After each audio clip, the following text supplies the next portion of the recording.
All right, everybody, welcome back. I have a really fun and quick assignment that we will be using Miro for today. This takes about 10 or so minutes to complete, so it shouldn't demand too much of your time, but I find it very important when we're talking about basic color theory and how artists use color in their designs. So for this assignment, what we'll do is we're going to create our own little custom color scheme from a specific work of art. Now, when you zoom out on this, in a second, I'll show you how all of this works together. But it's all about thinking about basic color theory. So color is multifaceted. It can be used by artists to accentuate their design. Certain colors can demand your attention. Certain colors go very well together. But then there's also the psychological aspect of color, where artists can maybe influence your thoughts, your feelings, your mood based on the colors that they use. So to zoom in here just a little bit, I can expand on that.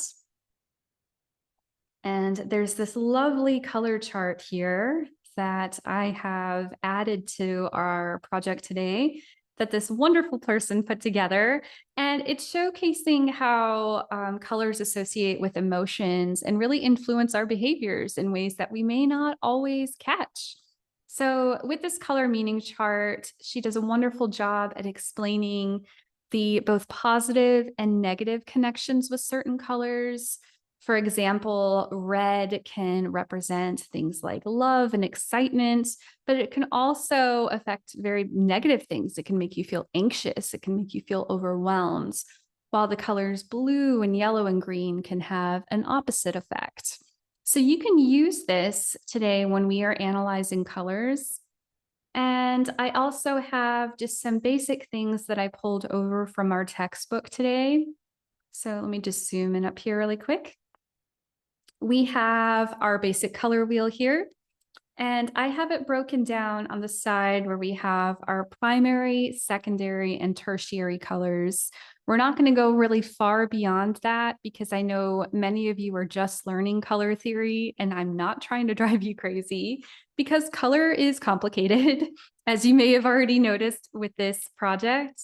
So the only thing I want to point out in this section is that our primary colors I've provided use both the traditional red, yellow, and blue. These are what most of us understand as primary colors. But then in the more modern color wheels, they use cyan, magenta, and yellow, and then black also to tie everything together. So when you're looking at these color palettes, just know that these columns and grids associate with each other on one section, and on this section, they associate with CMY. And you can see how quickly just three colors can expand when they're mixed together, when they are used properly to create a variety of color interactions. So we have from our textbook as well, our primary, secondary, and analogous colors. These colors typically are put together because they feel cohesive together. They're visually pleasing to the eye. Whereas we have our complementary colors here that get a little bit more complicated. So these are colors that are on the opposite side of the color wheel. Red and green are always easy to remember because you can think about the holidays like Christmas. And so with these, when they're placed side by side, they can really emphasize the colors. They can make each color look more vibrant. However, when you mix them together, you tend to neutralize them.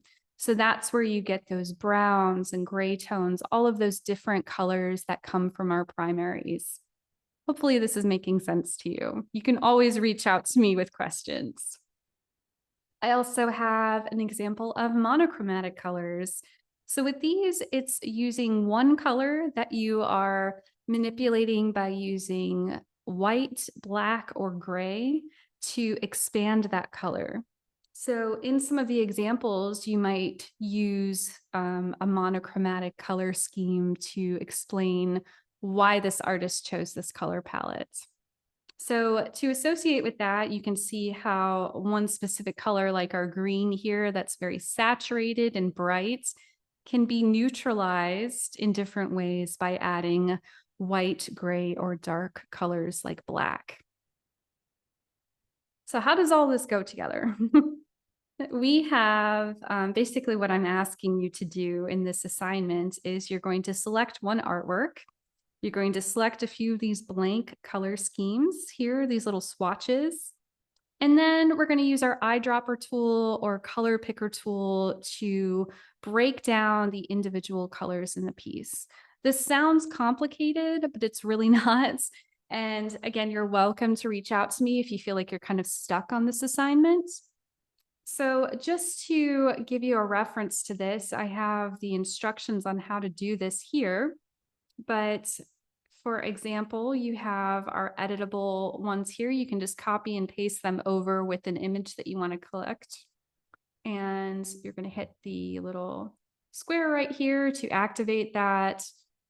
You're going to hit this circle where it says set color and opacity. You can scroll down and you're going to hit this little plus sign right here for a little eyedropper tool. And let's say I want to look at something in this color scheme, or actually I'll do this one so you can see this better. So you can just hover over the image, click, and that's going to fill in that little space for you. Now, if you want to add more colors, what you do is just hit done. And then you can select another piece right here. Okay. Same thing, we're going to click our color,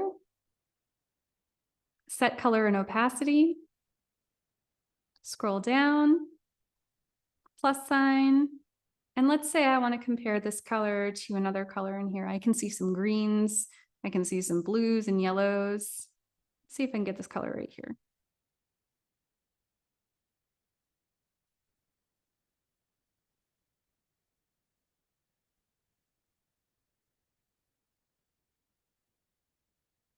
I'm doing this through Zoom, so it's kind of messing up a little bit. There we go. Color picker tool, hover over. I'm gonna get this green color right here. There we go. So even though this is a color that doesn't necessarily look like a bright or vibrant green, we know it's in that green color range. It's like a greenish gray. So here you can see how these are two easily complementary colors that are just neutralized a little bit.